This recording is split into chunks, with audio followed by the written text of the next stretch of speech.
আকাঙ্ক্ষা কখন লোভে পরিণত হয়ে যায় তা কেউ বলতে পারে না। এবার তার পরিণাম কি হতে পারে তাও আমরা কেউ জানি না। আজ আমি আপনাকে বলছি, কোনো ব্যক্তি সবথেকে বেশি ক্ষতির সম্মুখীন তখনই হয় যখন সে এটা মনে করে যে সে সবথেকে বেশি সুরক্ষিত স্থানে রয়েছে। সেভাবে যে সে সেখানে সুরক্ষিত রয়েছে, সে তখন অসাবধান হয়ে পড়ে, আর তখনই তাকে জীবনের সবথেকে বড় ক্ষতির সম্মুখীন হতে হয়। নিঃস্ব হয়ে যাওয়ার পরিস্থিতি কোন মানুষের জীবনে তখনই আসে যখন তার কাছে প্রচুর সম্পত্তি থাকে এবং সে তার থেকেও অনেক বেশি সম্পত্তি অর্জন করতে চায়। সেই অনেক বেশি সম্পত্তি অর্জন করার চেষ্টায় সে এমন কিছু করে বসে যার ফলে তাকে সমস্ত সম্পত্তি হারাতে হতে পারে। একজন রচনাকার নিজেই নিজের প্রতিভা একদম শেষ করে দিতে পারে যখন সে অনেকগুলো কাজ নিজের কাঁধে নিয়ে নেয়।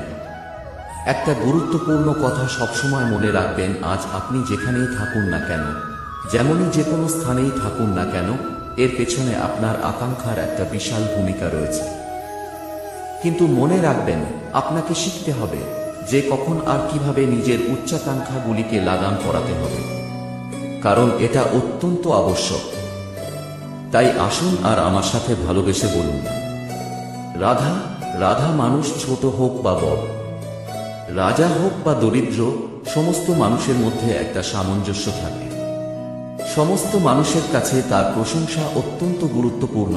সে খুবই প্রসন্ন হয় যদি আপনি তার প্রশংসা করেন, কিন্তু আপনি যদি তাকে এটা বলেন যে এটা তোমার ভুল ছিল, তোমার কিছু খামতি ছিল, তখন সেটা সে মানতে রাজি থাকে না। সব মানুষ এটা শুনতে পছন্দ করে যে সে যেটা করেছে সেটাই সর্বোত্তম। এবার আমি আপনাকে একটা কথা বলি, এই হলো নিন্দা, এ হলো প্রশংসা, আর এই হলো সত্য, যা সবার থেকে উচ্চ স্থানে। সেই জন্য মানুষ আয়না দেখে আয়না তাকে তার সৌন্দর্য দেখায় না, তাকে দেখায় যা সত্য, যাতে মানুষ আরো সুন্দর হওয়ার চেষ্টা করতে থাকে। তাই আয়না অত্যন্ত গুরুত্বপূর্ণ। সত্যকে জানার জন্য জীবনে নিন্দুকের মাহাত্ম্য প্রশংসকের মাহাত্ম্যের থেকে অনেক বেশি। কেন? কারণ তারা আপনাকে আপনার খামতি দেখায়, আপনার ভুলগুলো বুঝিয়ে দেয়, আপনাকে একটা সুযোগ দেয় নিজেকে শুধরে নিতে, নিজেকে আরো শ্রেষ্ঠ করে তুলতে। যা পান তা প্রশংসা করতে পারে না। তাই জীবনে যদি কখনো নিন্দা করা হয়, তাকে ভালোবেসে গ্রহণ করুন, ধর্মাত্মক রূপে গ্রহণ করুন। যদি নিজেকে কোনো শিক্ষা দেওয়া সম্ভব হয়, তাহলে অবশ্যই দেখবেন মন প্রসন্ন হয়ে বলবে, রাধা রাধা। বিপদ আপদ আপনাকে সন্তুষ্ট করে রাখতে পারে, কিন্তু এই বিপদ প্রত্যেকের জীবনে কোনো না কোনো কারণে থাকে। এটা আপনাকে দেখায় যে আপনার মধ্যে কি খামতি রয়েছে, কেন রয়েছে। এই বিপদ হলো সেই মাধ্যম যার দ্বারা আপনি নিজের দুর্বলতাকে নিজের শক্তিতে পরিবর্তন করতে পারেন। একটা ফুলের দিকে তাকান, একটা ভুল তার বুকে যখন একটা সূঁচ বিঁধে এপার ওপার হয়ে যায়, শুধু তখনই আমাদের প্রভুর জন্য ফুলের মালা তৈরি করা যায়। সেই জন্য কখনোই বিপদকে ভয় পাবেন না, তার থেকে দূরে পালাবেন না, একে স্বাগত জানায়। বোঝার চেষ্টা করুন এই বিপদ কেন আছে। যদি বিপদকে বুঝতে পারেন তবেই জীবনকে বুঝতে পারবেন। যদি জীবনকে বুঝতে পারেন তবে এই বিপদকে সম্পদে পরিণত করতে পারবেন। আসুন আর আমার সাথে ভালোবেসে বলুন, রাধে রাধে। মানুষ যখন কোনো শক্তি লাভ করে তখন সে নিজেকে বলশালী মনে করে। শক্তি লাভ করলে তার মধ্যে অহংকার চলে আসে, অভিমান চলে আসে। তার কারণ হলো সে একটা সহজ কথা বুঝতেই পারে না। এইসব যা হচ্ছে সময়ের জন্য হচ্ছে। সময়ের থেকে বেশি বলশালী আর কেউ নেই। এই সময়ের জন্যই রাবণ ভক্তি দ্বারা কৈলাস পর্ব তুলে নিয়েছিলেন। আবার সেই সময়ের জন্যই, সেই কারণেই রাবণকে বধ হতে হলো। তার সাথে সাথে রাক্ষসকুলও ধ্বংস হয়েছিল, লঙ্কাও ভস্ম হয়ে গেছিল। দেখতে গেলে জন্ম থেকে মৃত্যু পর্যন্ত এই যে সময়, সেটাই হলো জীবন। কিন্তু তার মধ্যেও যা সময় আসে, কোন কারণেই আসে, সেই সময় আমরা যাপন করে কিছু শিখতে পারি। তাই আজ যে সময় আপনার হাতের কাছে আছে তাকে মুষ্টিবদ্ধ করে রাখুন, তাকে সামলে রাখুন, তাকে সংযত করে রাখুন। অনুভব করুন, তার থেকে কিছু শিখুন, তাকে কোনোভাবেই ব্যর্থ হতে দেবেন না। আর এটা জেনে রাখুন যে ভবিষ্যতে যা কিছু হতে পারে, যা কিছু হতে চলেছে, সেটা না আপনি জানেন আর না তা আপনার বশে রয়েছে। সেই জন্য আজ অহংকার বা অভিমান করে নিজের ভবিষ্যতের ক্ষতি করবেন না, সেই অনর্থ ঘটাবেন না। এটাই হলো সময়ের অর্থ। আসুন আমার সাথে ভালোবেসে বলুন, রাধে রাধে। সৌন্দর্য, মানুষ নিজের সৌন্দর্যের বিষয় কতটা ভাবে, চায় যে সে সব থেকে বেশি রূপবান হবে, সব থেকে বেশি সুন্দর হবে। কিন্তু সৌন্দর্যের পরিভাষা কি তা কি সে জানে? কোনো মাকে জিজ্ঞেস করুন, ওনার জন্য সৌন্দর্যের পরিভাষায় ওনার সন্তান কোনো ভক্তকে জিজ্ঞেস করুন, ওনার জন্য সৌন্দর্যের পরিভাষায় ওনার ভগবান শ্রীরামকে জিজ্ঞেস করুন, ওনার জন্য সৌন্দর্যের পরিভাষা হল হনুমান। ভাঙা হানি, ভুলে যাওয়া মুখ দেখতে গেলে উনি বানর, লম্বা লেজ, এত নিরীহ যে ওনাকে অমূল্য মালা দিলে সেটা ছেড়ে তার ভেতরে শ্রীরামকে খুঁজছিলেন। কিন্তু ওনার ভাবনা কত সুন্দর, উনি এটা বিশ্বাস করেন যে সংসারের যতই মূল্যবান জিনিস দিয়ে এই মালা তৈরি করা হোক না কেন, যদি এর মধ্যে শ্রীরাম না থাকেন তাহলে এর মধ্যে কোনো অর্থ নেই। সৌন্দর্য রূপে নয়, ভাবনায় নিহিত থাকে। যদি আপনি সৌন্দর্য প্রাপ্ত করতে চান তাহলে তা কর্মে নিয়ে আসুন, ভাবনায় এবং বিচারে নিয়ে আসুন। এই সৌন্দর্য আপনার সাথেই থাকবে। যদি আপনি সৌন্দর্যকে রূপের মধ্যে খোঁজেন তাহলে কিছুক্ষণের জন্য পাবেন, সেই সৌন্দর্য সময়ের সাথে হারিয়ে যাবে। সৌন্দর্য যদি পেতে চান, খুঁজতেই চান, তাহলে হৃদয় খুঁজুন, কর্মে খুঁজুন। মন প্রসন্ন হয়ে বলবেন রাধে রাধে। আকাঙ্ক্ষা কখন লোভে পরিণত হয়ে যায় তা কেউ বলতে পারে না। এবার তার পরিণাম কি হতে পারে তাও আমরা কেউ জানি না।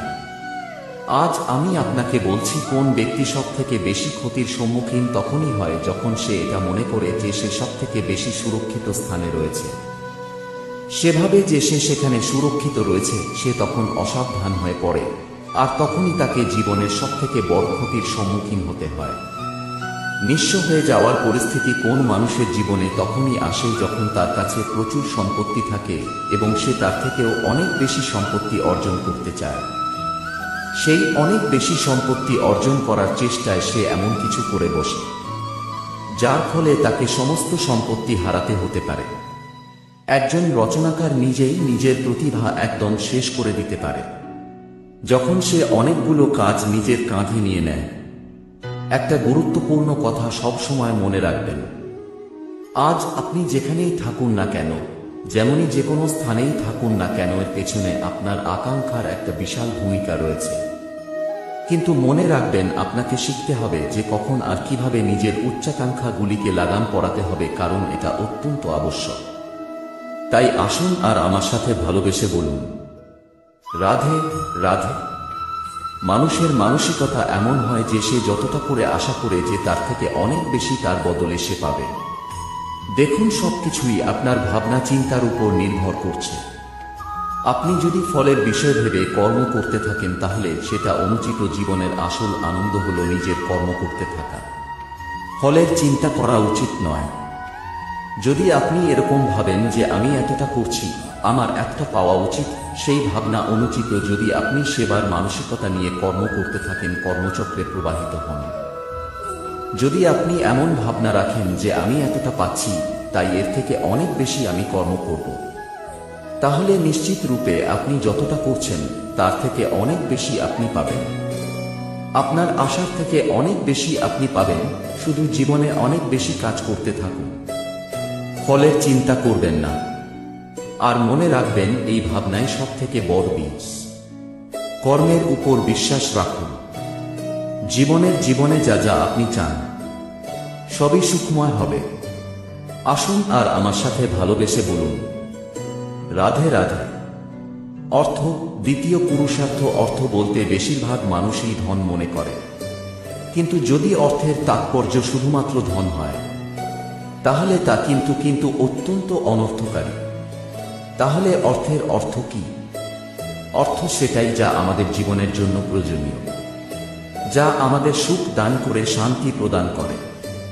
কারণ সব থেকে মূল্যবান পিতা, বন্ধু, আত্মীয় স্বজন, এই সব কিছু মিলে অর্থ তৈরি হয়। সঠিকভাবে বলতে গেলে এটাই কিন্তু জীবনের আসল অর্থ।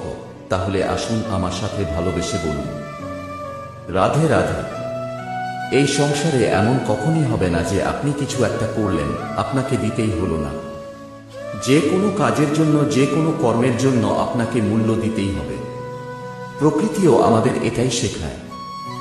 আকাশে দেখুন সূর্যকে, প্রত্যেক দিন আমাদের প্রকাশ প্রদান করেন।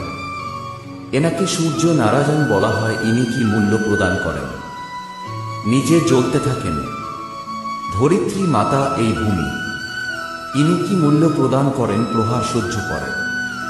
আমরা এই ধরিত্রীতে প্রহার করে মাটি খুঁড়ে তাতে বীজ বপন করি, তবেই আমরা অন্ন লাভ করি, তবেই ফসল পাই। জীবনে যদি আপনাকে সফল হতে হয়, সম্মান পেতে হয়, যশ পেতে হয়, তাহলে আপনাকে মূল্য দিতেই হবে। যদি আপনি সাফল্য লাভ করতে চান, তাহলে দিনরাত আপনাকে ত্যাগ করতে হবে, যেখানে সমগ্র সংসার সন্তোষ অনুভব করছে। আর আপনাকে করতে হচ্ছে পরিশ্রম। যদি আপনি সম্মান প্রাপ্ত করতে চান, তাহলে আপনাকে সেই সুখ ত্যাগ করতে হবে যা সবার কাছে। যদি আপনি জয়লাভ করতে চান, তাহলে নিজের অন্তরকে মেরে ফেলা আপনাকে শিখতে হবে, তবেই আপনি যশলাভ করবেন। জীবনে শুধুমাত্র ধন মূল্যবান নয়, কিন্তু এই যে মূল্যের কথা আমি বলছি, সেটা যদি আপনি দিতে পারেন, তাহলে নিশ্চিত রূপে এটা আপনাকে আরো মূল্যবান করে তুলবে, নিশ্চিত রূপে গড়ে তুলবে। তাহলে এটাই করুন আর আমার সাথে ভালোবেসে বলুন, রাধে রাধে। যোগাসন। যোগাসনে আসন অত্যন্ত গুরুত্বপূর্ণ। এবার আমি বলবো সবথেকে শ্রেষ্ঠ আসন কোনটি। আশ্বাস, নিজেকে আশ্বস্ত করতে থাকুন যে আমি আছি, সব ঠিক হবে, যা হচ্ছে ভালোর জন্য হচ্ছে। এই আশ্বাস আপনাকে জীবনে এমন ধন্যাত্মক বিশ্বাস দেবে যে আপনি বড় বড় সমস্যার সমাধান করতে পারবেন। এবার যদি কথা বলি সবথেকে কঠিন সময়ের, তাহলে সেটা হলো বিচ্ছেদের। যা মা সীতাকে সহ্য করতে হয়েছে শ্রীরামের জন্য, রাধা কৃষ্ণকেও সহ্য করতে হয়েছে। ব্যক্তি বিচ্ছেদের সময় সঠিক পথে চলে এসেছে, সে জীবনে অনেক শ্রেষ্ঠ স্থানে অবশ্যই পৌঁছতে পারবে। এবার যদি কথা বলি সবথেকে জরুরি এবং গুরুত্বপূর্ণ সময়ের, তাহলে সেটা হলো সঞ্চয়। সকলকে সাহায্য করতে থাকুন। আপনি অন্যদের সাহায্য করে তাদের যত আনন্দ দিতে পারবেন, ততটাই আনন্দ আপনারও জীবনে অবশ্যই আসবে। আসুন আর আমার সাথে ভালোবেসে বলুন, রাধে রাধে। কোনো বাড়িতে, কোনো পরিবারে যখন কারোর জন্ম হয়, তখন তা কত সুখের মুহূর্ত হয়। সেই ছোট্ট সন্তান যখন কিছুটা বড় হয়, সে হাঁটার চেষ্টা করে, আর সেই প্রক্রিয়াতেও খুব বড় একটা শিক্ষা লুকিয়ে রয়েছে। ফেলে দেওয়া। যখন আপনি হাঁটতে চান, সামনে এগোতে চান, তখন আপনি কি করেন? নিজের পায়ের তলার যে মাটি, তাকে আপনি পেছনে ঠেলে দেন। ব্যাস, এই একই জিনিস তো জীবনেও শিখতে হবে। এবার যদি আপনি জ্ঞানের পথে অগ্রসর হতে চান, তাহলে অজ্ঞানতাকে পেছনে সরিয়ে দিতে হবে। আপনি প্রকাশের দিকে এগোতে চান, তাহলে অন্ধকারকে পেছনে সরিয়ে দিতে হবে। যদি আপনি ভবিষ্যতে সফল হতে চান, তাহলে অতীতের যে অসফলতাগুলিকে পেছনে সরিয়ে দিতে হবে। যে জল বইতে বইতে থেমে যায়, তাকে আমরা নালা বলে থাকি। তার থেকে দুর্গন্ধ বের হয়, কিন্তু যে জল বইতেই থাকে তাকেই আমরা পবিত্র জল বলি। তাহলে আপনিও কর্ম করতে থাকুন, কখনো থামবেন না। আর আমার সাথে ভালোবেসে বলুন, রাধে রাধে। অগ্নি, চতুর্থ তত্ত্ব, সব থেকে বেশি গুরুত্বপূর্ণ, কিন্তু তার থেকেও বেশি ভয়াবহ। কখনো অগ্নিকে নিয়ন্ত্রিত রূপে উনুনে জ্বলতে দেখেছেন? এই অগ্নি আমাদের খাবার বানাতে সাহায্য করে, যা আমাদের শক্তি প্রদান করে। কিন্তু এই অগ্নি যখন বিচলিত হয়ে, অনিয়ন্ত্রিত হয়ে কোনো বনের আগুন হয়ে ওঠে, তখন মহাবিনাশ ঘটে যায়। আপনার এই অন্তরের ঊর্জা হলো এই অগ্নি। এটা আপনার শক্তি ও আপনার ক্রোধ। একে ব্যবহার কিভাবে করবেন তা আপনারই হাতে। যদি কোন ব্যক্তি নিজের অন্তরের এই ঊর্জাকে ব্যবহার করেন শক্তির রূপে, তাহলে সে বিকাশ ঘটাতে পারে, নির্মাণ ঘটাতে পারে। কিন্তু যদি কোন ব্যক্তি তার অন্তরের ঊর্জাকে বিধ্বংসী অস্ত্র বানিয়ে ফেলেন, তাহলে নিশ্চিত রূপে মহাবিনাশ ঘটতে পারে, যাতে বিনাশ তা আরও অবশ্যই হবে। অনেক বছর পূর্বে এমনই এক আগুনের দ্বারা এই সুন্দর পৃথিবীর নির্মাণ হয়েছিল। আর অনেক বছর পূর্বে এমন এক আগুনে সমস্ত জীব এবং সংসার বিলুপ্ত হয়ে গেছিল। এবার আপনি আপনার অন্তরের ঊর্জা দ্বারা বিনাশ ঘটাতে চান নাকি নির্মাণ ঘটাতে চান, সেই সিদ্ধান্ত আপনারই। আসুন আমার সাথে ভালোবেসে বলুন, রাধে রাধে। জীবনে যদি আপনি বন্ধু লাভ করতে চান, তাহলে আপনাকে অনেকগুলো কাজ করতে হবে। প্রথমে একজন যোগ্য পাত্র সন্ধান করতে হবে, তারপর তার সাথে সময় কাটাতে হবে, দুঃখে তার সাথে থাকতে হবে, তবে গিয়ে সে বন্ধু হবে। কিন্তু যদি আপনি শত্রু খুঁজতে চান, তাহলে কোথাও যাওয়ার দরকার নেই, কারণ আপনার সবথেকে বড় শত্রু আর কোথাও নেই। আপনারই মনের মধ্যে, আপনার চেতনায় রয়েছে ক্রোধ, মোহ, লোভ, কাম, মদ, মাৎসর্য। এমন 6 সবথেকে বড় শত্রু, যা আপনার আগামী 7 জন্ম নষ্ট করে দিতে পারে যদি আপনি এদের না সামলাতে পারেন। এবার এদের সাথে যদি যুদ্ধ করতে হয়, তাহলে একটা মহাভারতের মতো দেখুন, যেখানে অর্জুনও আপনি আর কৃষ্ণ সেই আপনি। কারণ এই যুদ্ধ আর অন্য কারোর সাথে নয়, বরং নিজের সাথে। এগুলো অন্তর মনের যুদ্ধ, আর এটা জয় করা যেতে পারে নিয়ন্ত্রণ এবং অনবরত চেষ্টার দ্বারা। তাই এটাই করুন, এই 6 শত্রুকে পরাজিত করুন এবং আমার সাথে ভালোবেসে বলুন, রাধে রাধে। পুরুষার্থ। শাস্ত্রে 4 ধরনের পুরুষার্থের কথা বলা হয়েছে। প্রথম হলো ধর্ম। আপনি কি জানেন এই ধর্ম আসলে কি? আপনার কি মনে হয় ধর্ম আসলে কি? কোন বিশেষ ঈশ্বরকে মানায় কি ধর্ম বলা হয়?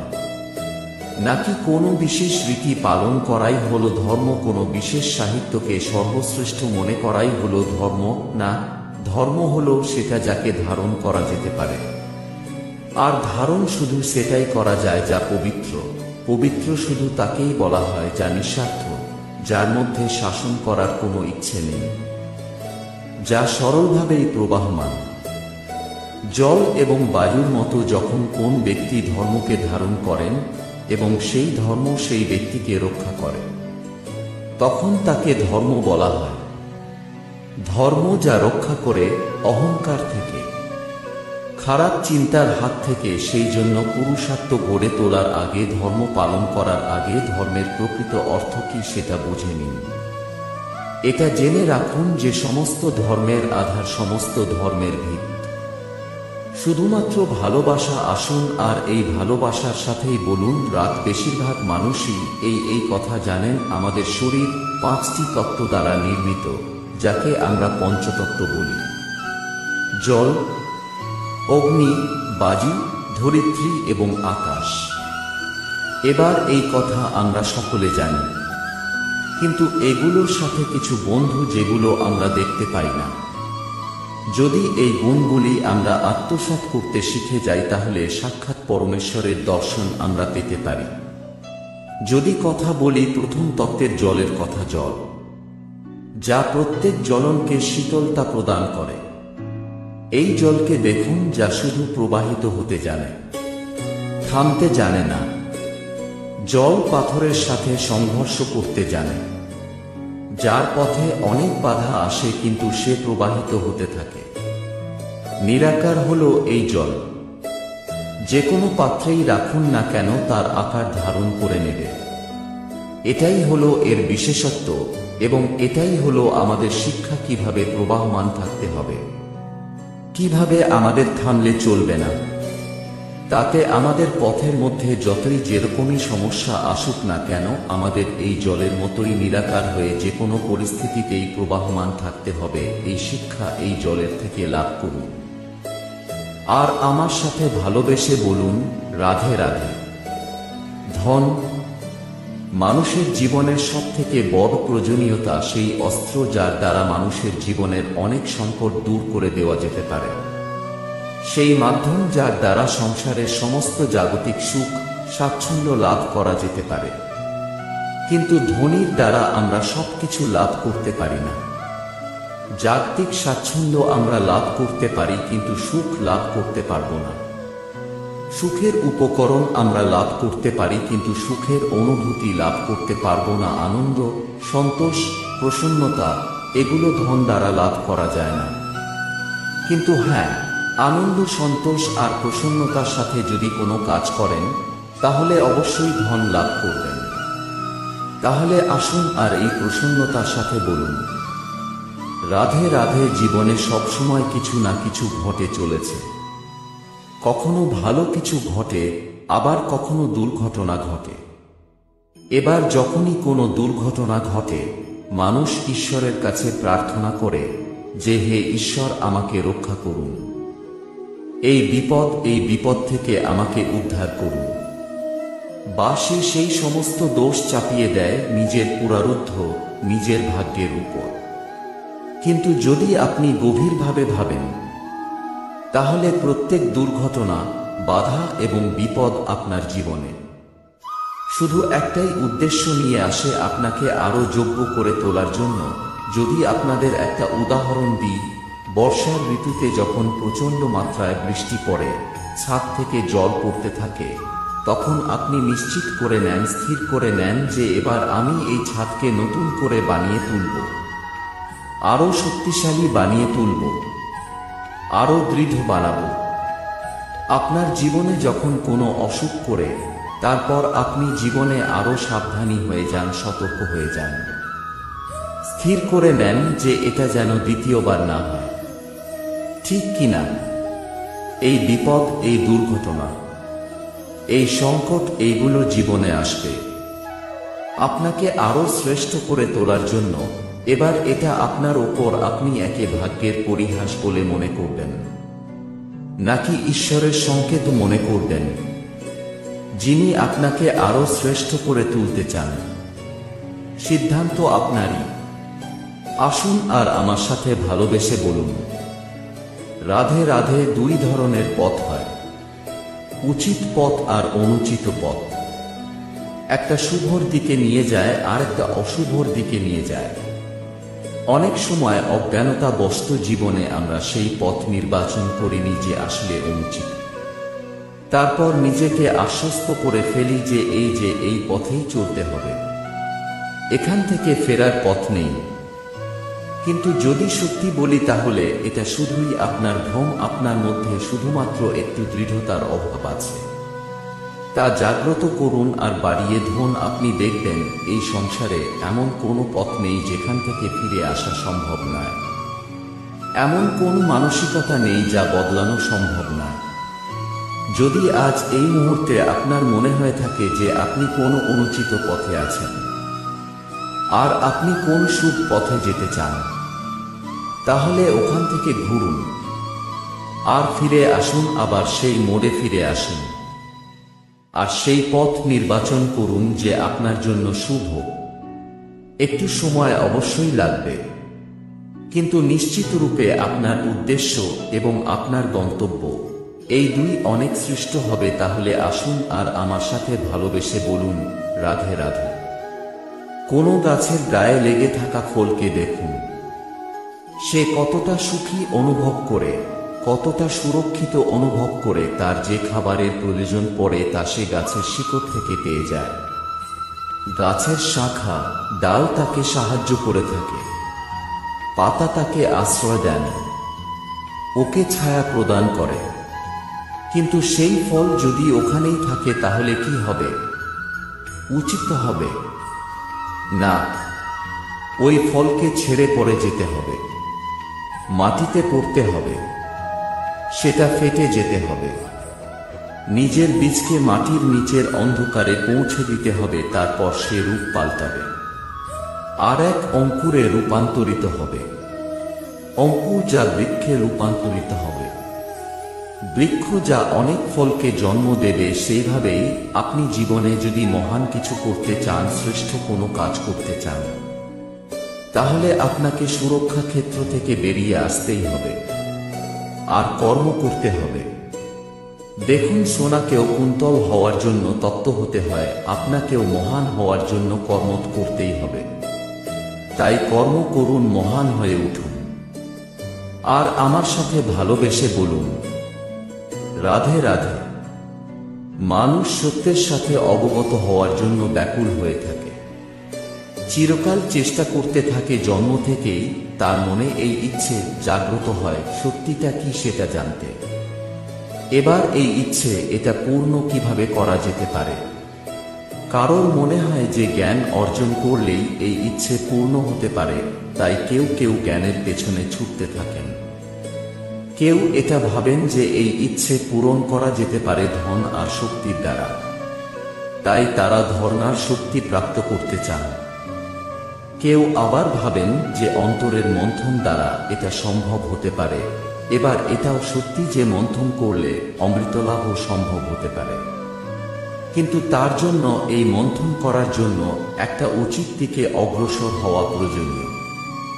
উচিত সংযমের দ্বারা সামনে এগোতে হবে, আর কোন আশা না করে সামনে এগিয়ে যেতে হবে, তবেই এটা সম্ভব হতে পারে।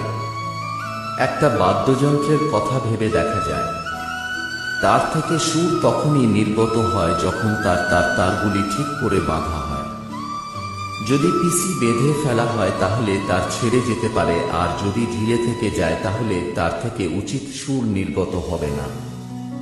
একটা অত্যন্ত গুরুত্বপূর্ণ কথা মনে রাখবেন, সত্যকে লাভ করার প্রাথমিক আধার হল অনুশাসন। জীবনে এই অনুশাসন, সত্য আপনা আপনি আপনার কাছে চলে আসবে, আর এই মন প্রসন্ন হয়ে বলবে রাধে রাধে। পরিকল্পনা অত্যন্ত গুরুত্বপূর্ণ, এটা আমাদের জীবনে অত্যন্ত আবশ্যক, এটা আমাদের জীবনে। কিন্তু এই পরিকল্পনা ঠিক কতটা হওয়া উচিত, অর্থাৎ এই পরিকল্পনা সম্পর্কে কতটা চিন্তা করা উচিত, কতটা ভবিষ্যতের বিষয়ে চিন্তা করা উচিত। এবার দূরদর্শিতা অত্যন্ত বিশিষ্ট গুণ মানব জীবনে, কিন্তু দূরদর্শিতায় এতটাও মগ্ন হওয়া উচিত নয় যে গাছের জিনিসগুলোই নজরে না পড়ে। আজকের কথা বাদ দিয়ে শুধুই ভবিষ্যৎ নিয়ে চিন্তা করা অনুচিত। এবার দেখুন, পরিকল্পনা করুন, কিন্তু তার থেকে বেশি উপভোগ করুন।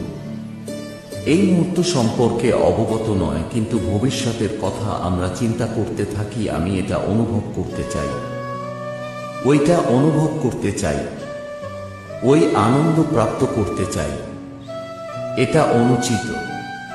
পরিকল্পনা করুন, সংযত করুন, কিন্তু আজকে, বর্তমানকে, এই মুহূর্তকে জীবনের বাস্তবিক আনন্দই এটা, আর জীবনযাপনের সব থেকে শ্রেষ্ঠ পথ এটা। আসুন আমার সাথে ভালোবেসে বলুন রাধে রাধে। কোথায় আছে? যখন আপনি যুদ্ধক্ষেত্রে দাঁড়িয়ে, তখন শত্রুকে পিঠ দেখিয়ে পালিয়ে যাওয়া বা পিছু হটে যাওয়া অত্যন্ত অনুচিত যুদ্ধনীতি হয়। কথায় আছে যে শ্রেষ্ঠ যুদ্ধনীতি হলো সেটাই যেখানে আপনি অস্ত্র হাতে নিয়ে এগিয়ে যান, সাহসের সাথে যুদ্ধ করে শত্রুকে পরাস্ত করে ফিরে আসেন। আর সেটাই আমি করেছিলাম। তখন মহাভারত রচনা হয়েছিল, কারণ তখন ধর্ম রক্ষা করা আবশ্যক ছিল। কিন্তু এমনও একটা সময় ছিল যখন আমি যুদ্ধ থেকে পালিয়েছি, কারণ তখন প্রজাদের সুরক্ষা বেশি গুরুত্বপূর্ণ ছিল। আমার গায়ে যুদ্ধ বিমুখ হওয়ার কলঙ্ক লাগিয়েছিল। কিন্তু ঠিক আছে, আমি সেটাই করেছিলাম যেটা প্রয়োজনীয় ছিল। শ্রীরামও লঙ্কা গিয়ে রাবণকে হত্যা করার পূর্বে 4 মাস ধরে অপেক্ষা করে অপেক্ষায় ছিলেন কবে সেই সেতু সম্পন্ন হবে। তারপরে গিয়ে রাবণকে পরাস্ত করলেন, তাকে বধ করলেন। জীবনে কখনো কখনো থেমে যাওয়া বা পিছু হটে যাওয়া কার্যকর হতে পারে। এটা প্রত্যেক সময়ের উপরে নির্ভর করে। শত্রু যে কেউ হতে পারে, যখন খুশি আক্রমণ করতে পারে। কোনো মানুষ হতে পারে, আবার কোনো দানবও হতে পারে। আমাদের নিজেদের মানসিকতা হতে পারে, কোনো অসুখ হতে পারে, মহামারীও হতে পারে। সেক্ষেত্রে সেটাই করুন যেটা উচিত মনে হয়। দেখুন, প্রত্যেকবার নারায়ণ তো আপনাকে সাহায্য করতে আসবেন না। অনেক সময় মানুষকে নিজেকেই সেই বাধার সম্মুখীন হয়ে তাকে পরাস্ত করতে হয়। আর এমনিতেও কথায় আছে যে প্রত্যেক নরের মধ্যে নারায়ণ আছে।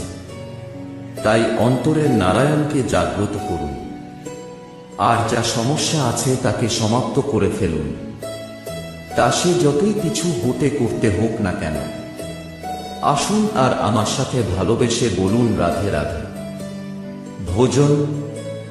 এই সংসারে যেই হোক না কেন, কোন মানুষ হোক, কোন প্রাণী হোক, কোন কীট হোক বা কোন বনস্পতি হোক, প্রত্যেকের জন্য ভোজন অতি আবশ্যক। কারণ ভোজন থেকেই শক্তি পাওয়া যায়, আর সেই শক্তি দিয়েই সংসারের আমাদের জীবনের সমস্ত কার্য করা যায়। এবার এমন এক ধরনের শক্তি হয় যা শীতের ঋতুতে সূর্য থেকে আমরা পেয়ে থাকি, আর আরেক ধরনের উত্তাপ হয় যা দিয়ে ভোজন রান্না করা হয়, সুস্বাদু নানান ধরনের ভোজন। এবার অত্যন্ত গুরুত্বপূর্ণ হলো যে ব্যক্তি সেই ভোজন বানাচ্ছেন, মানসিক পরিস্থিতি এবং সেই ব্যক্তি যিনি ভোজন গ্রহণ করছেন তার মানসিক অবস্থা।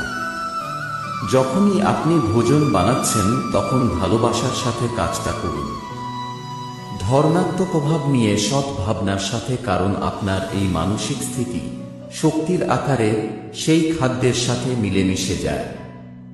আর যখনই আপনি ভোজন গ্রহণ করছেন তখন সৎ ভাবনার সাথে, প্রসন্নতার সাথে গ্রহণ করুন।